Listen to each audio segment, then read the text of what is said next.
Assalomu alaykum. Mana bugungi kunimiz ko'proq sayohat bilan o'tdi.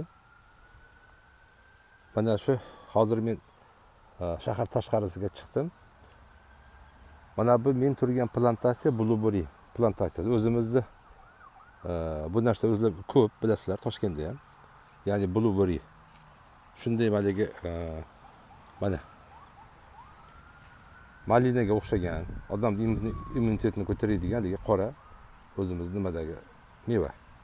Mana shu plantatsiyasida juda katta maydon mana plantatsiya. Men ichkariga kirmadim, ichkarisiga. Shu yerdan turib boshidan turib nimaga olyapman, videoga olyapman. O'sha gektarlar, anchagina territoriyani egallagan ekan. Buni ham o'ziga yarasha mashaqqati, masalan.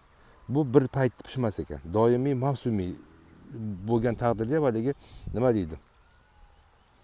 Malinaga o'xshab mana bugun mana shunda ma'lum bir 10% mi, 15% mi qizargan bo'lsa, maza pishganlar bo'lsa mana shunday. Qolganlar keyingi etap.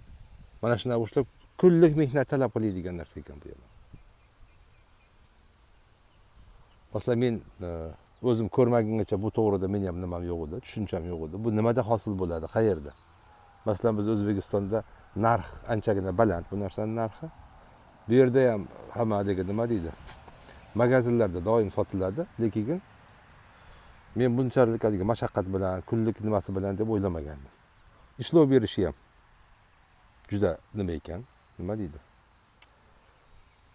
Chunki buni doim mana bir xilda shox-shabbasini kesib turlar ekan. Har doim mana haligi o'sib ketgan yo boshqa narsa bo'lgan yo'q. Katta bo'lmas ekan uncha. Mana shu daraxt bu haligi butaga o'xshagan holatda hosil bo'lar ekan. Endi buni hozir menda ma'lumot yo'q. Buni gektaridan qanchadan hosil bo'ladi? Bir tupi qancha nima qiladi? Bu to'g'rida menda hech qanaqa ma'lumot yo'q, lekin buni terib savdoga olib chiqish uchun anchagina mashaqqatligini sezdim men. Chunki har bittasini masalan donalab bu mexanizm qo'yilmagan. Mana o'sha yerda o'zlarini ko'ringan bo'lsa mana o'sha yerda o'sha nimalar bor ekan, maxsus haligi nima deydi? Shu har kun terib upakovka qiladigan, savdoga chiqaradigan nimalar bor ekan. Endi ularga bu yerda qanchadan odam ishlatishadi, nima qiladi? To'g'rida lekin dandim yo'q. Endi bu New Yorklarda sutkasi kechirasizlar. Soatiga 17-18 soat, $18 ishlasa, bu yerda ozgina pastroq. $1-2, $15 atrofida soatiga. Endi ishchilar qanchadan ishlaydi bilmayman lekin. Bu yerda ham asosan Amerikani ko'proq meksikaliklar bu yerdan, Gauti degan Afrika mamlakatlari, shu yerdan kelgan odamlar arzon ishlarga jalb qilinar ekan.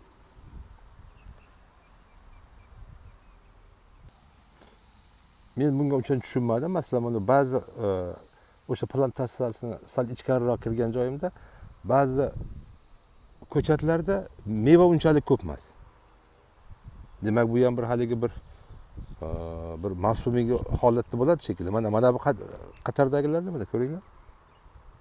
Mevasi ko'p juda. Mana nisbatan-da. Mana tersa bo'ladigan holatda.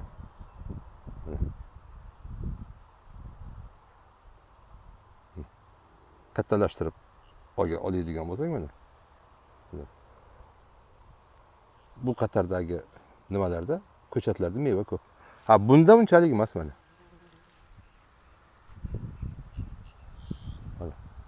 Nariga Qatarda ham unchalik emas. Haligi gap. Men hech qanaqa danni topa olmadim bulardan. Endi chunki bularda tilda yaxshi bilmaganligim uchun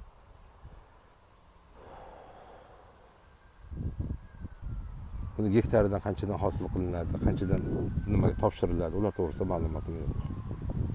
Lekin chiroyli, shahar tashqarisi, plantatsiya juda chiroyli, yaxshi. Tabiat.